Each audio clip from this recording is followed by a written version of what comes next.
Remember, I'm an architect. I run my private issues. I'm also pursuing law, University of Nairobi law campus.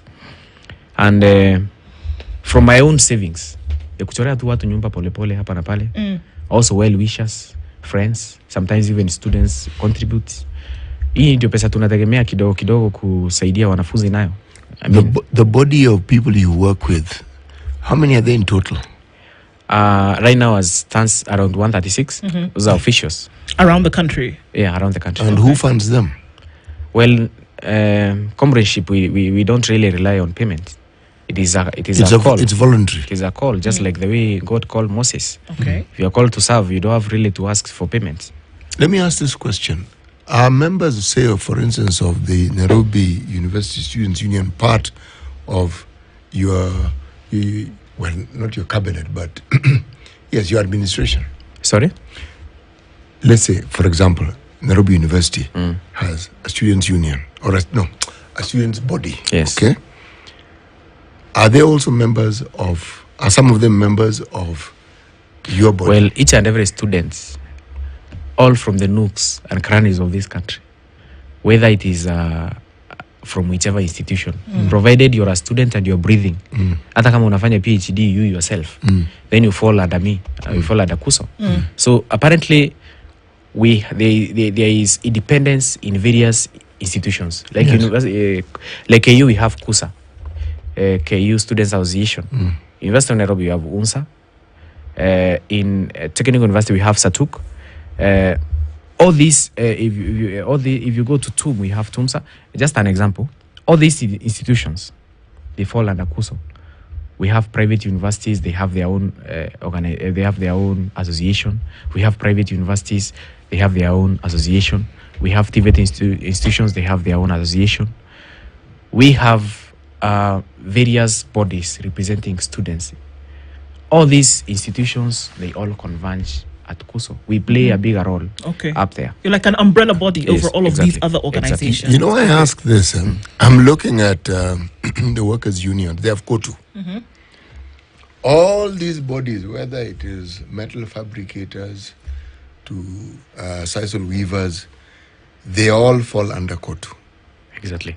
But all these small associations of the individuals and the disciplines contribute to KOTU. So exactly. One sees, and KOTU also has contributions from labor International Labor Organization, ILO, etc. But it's from that premise that I was asking the question, because if you have all these people and you superintend them, you and the people you work with, then I was actually asking the question, why then don't they contribute to this? Because this is the mother body that looks after everybody else. Remember I said I'm the president for East African Students Union. Yes. Like if you go to Uganda, they contribute for it's called UNSA, Uganda National Students Association. Yes, they do. If you go to Tanzania, of course, there are some setbacks, or still we are working on it. They have something we call TALISO. That is Tanzanian Higher Institutions Learning.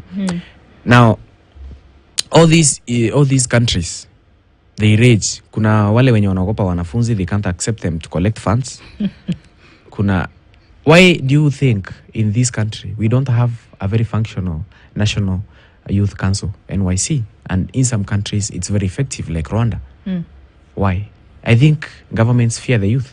Especially in this country, there is a lot of freedom. They fear your numbers. They fear the numbers. You're many. And they fear uncertainty. Yes, you're very, very many.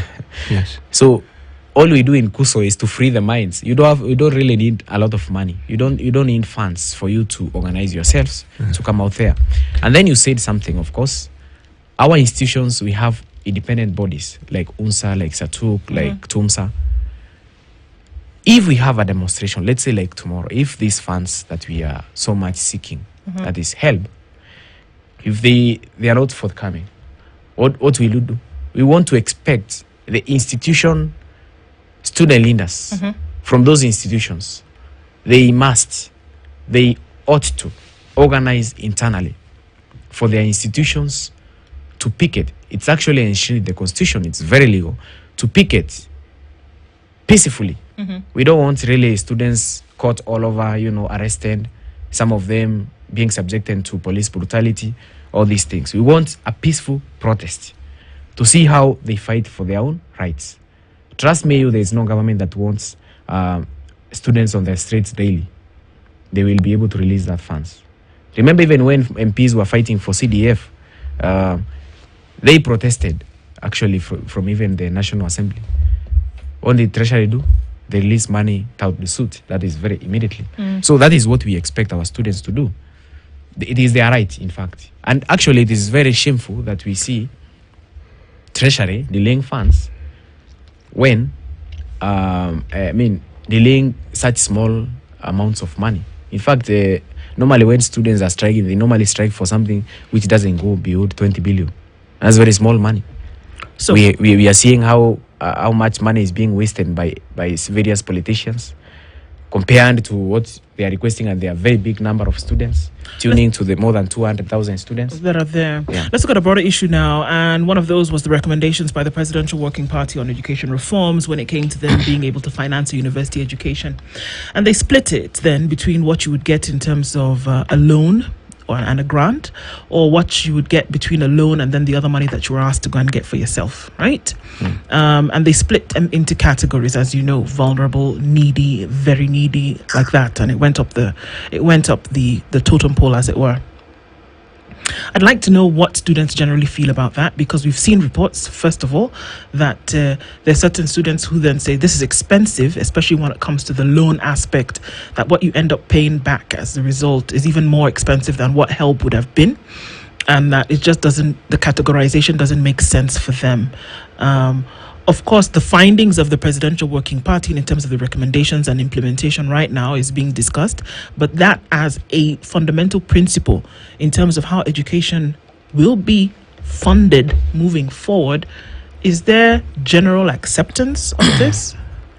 Well, from where I sit, I will just say that the president has got some vision for this country, especially in the education sector. Now, if you look at these reforms, or rather the recommendations by the Working Party, the overall feeling, or rather spirit of the intention is quite good. Now, what we want to question is how they want to implement. If you look at the range of problems that normal Kenyans are facing, or rather the common person, the hoi polloi, the person at the lower ground, what are they facing? Are they able to align well with the reforms? That is what we are supposed to question. Now, personally, I believe that the reforms are quite good if implemented well. We want to question sustainability. How sustainable are they? How will you be able to differentiate a student who is needy, who is less needy, who is vulnerable?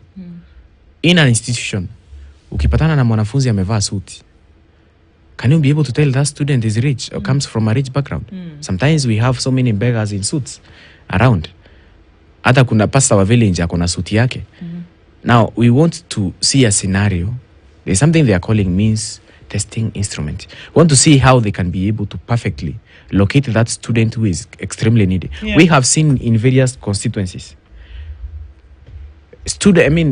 sons and daughters of cronies, wawale MPs, wawale governors, they are the ones getting, they're the ones getting CDF money, they're the ones getting bursaries.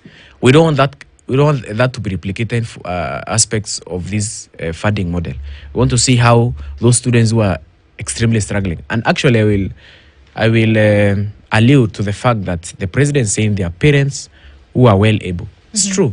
Do you know how I know? How? The University of Nairobi, Parklands, campus. Yeah. Where I'm standing, in our whole class, wakati fee inainkrisiwa ndio watu wanakuwa wengi. Sometimes you really don't understand. That's a bit confusing. Yeah, like mimi nasomanga even in classes. If you tell module 2 students to pay more, that is when they attract even so many people to enroll. I don't know that kind of... That's an interesting phenomenon. Yes. There are some parents who can afford. And there are very many parents, actually over 90%, who cannot afford. such kind of things. Now, for the normal courses, or rather for the normal standing program, we want to see how the government can be able to support those who cannot afford. Okay. There's a huge disparity between the haves and the have-nots, and it should not be confused at all. Yeah. This is what they're saying that they will do, that they'll be able to then, go in and find that information. So what I'm hearing you say is that generally you're all right with the basic principle of this funding model. The spirit. I'm supporting the spirit. Okay. And the vision proposed by the president, President Ruto. Just like the way I also support the housing project. Leveraging on the fact that we are pushing to see how students can live in decent housing. That's the affordable housing plan. We'll see incorporation of affordable student housing project. Okay, let's look at another aspect, because now this affects directly university education. We've seen that KCSE, there were certain subjects that they asked you to be strong in to be able to then get into university. Now, and there were about 5 of those subjects, right? From the recommendations, again, of the Working Party, what we are seeing is that, all right, it has proved difficult in the past for people to be strong. And so what that did is that in all 5 subjects, so based on your strength per subject, that then saw if you would get accepted to the university or not, right? What they're saying now is that they're going to reduce that number, and they say, okay, let's take 2 of your strengths, and based on those 2, we will then admit you to a university, or rather, we will then say you're eligible for university admission. What that will do is that it'll open the door, basically, and that many, many more who were not previously able to attend university because of the grades that they attained will now be able to attend, because we are taking in your strengths as opposed to what you scored. I would like to know what you feel about that from a student's point of view. Well, I would want really to tell the various stakeholders making all these recommendations, what we are looking at is a time bomb. What we want to see is what you're proposing. Is it sustainable? Are you able really to sustain? Because if you tell students to decrease the number of subjects that they're supposed to, it will open more doors, of course, to the universities. But will you be able to handle all those numbers? Will you be able to absorb? Is the government really ready?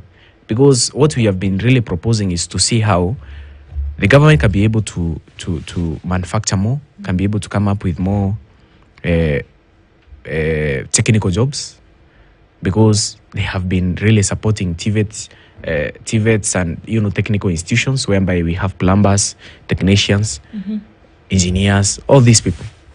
They have skills, yes. But what happens if you are a very good artist and you stay over 10 years without really drawing, or rather doing your artwork? What happens?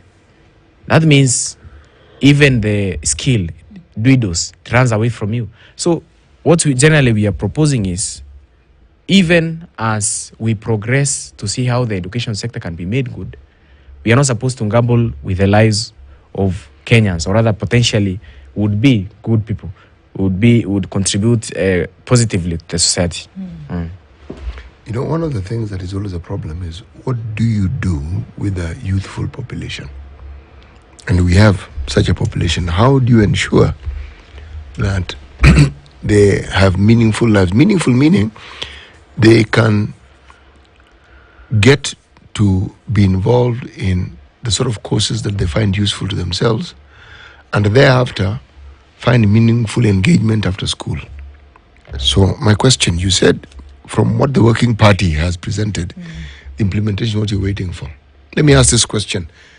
Do you really think that if our curriculum were to focus on ensuring that students understand how to create their own businesses, and it is part of our curriculum, so that even as you're being trained before you even get to any tertiary or any university, you have not only participated in trying to create a business, but you've tried to see how it works. The proof of that concept has been set out, that we might find that even with our young population, we'll be creating jobs instead of creating people who need to look for jobs which don't exist. There is a great challenge in this country. We must accept that. But what I believe is that if you put a pastor and a prostitute in one room, one is likely to convert the other if you put them in a long duration. What I believe with time, if you take maybe 2 or 3 years, just Charles Darwin concept. Survival of the fittest. Not even the aspect of survival for the fittest. People will adapt to all these changes. It takes a ton of enlightenment for aspects of change to evolve or even materialize. What I think is that these concepts of change, if they are implemented well, they can be able to sustain. Remember, access to quality education is number 4 of the United Nations Sustainable Development Goals. Yes. It is something also advocated for by the Agenda 2063 of the African Union. If you look at the spirit of Mwai Kibaki's architectural blueprint of 2030, Vision 2030, you will see he envisions a decent person all the way from birth to see how he goes through school. Quality, decent. Decent means that you're a well-up person. You're not complaining. Decent living. Hiyo ni kumaanisha unapitia shule vizuri. Kama ni pesa haujasota. You know, if you go to 1980s and 90s, kulikuwa na kitu ilikuwa inaitwa boom. Students were able to live in the university harmoniously because they have even too much money, even to send money home, to send home to their parents. Now we want to see a scenario in this government. We are not telling you to spoon feed students. All you are telling them is you are sustaining their life in campus. Wakuwe na pesa ya mfuko, waache kuinama. Imagine students right now. Some of them are hunting bands. Others are even frying rats. We want to see a stop of that. Okay, hold on a minute. Yeah. Just repeat what you said. I don't understand when you say that. And that's a form of food sustenance? Yes. I'm saying, you know, people really don't understand. Even MPs. But as a leader, I know. Help us to understand, because that seems like something. Panya. Yeah, I get it. Okay. I get it. Okay. But what I'm saying is, it seems like a really dire situation that we're talking about today when students at the university level, because the question is, if that is the situation that you're living in, how then do you read, how do you study, and then attain actually an education that is worth then putting into whatever position later in the future? Me, I would just want to tell you guys, nowadays, kumaliza masomo is by the grace of God. Even to finish alive, trust me. Bila mimba, bila kukua into drugs, na utoke pia ukua in good health.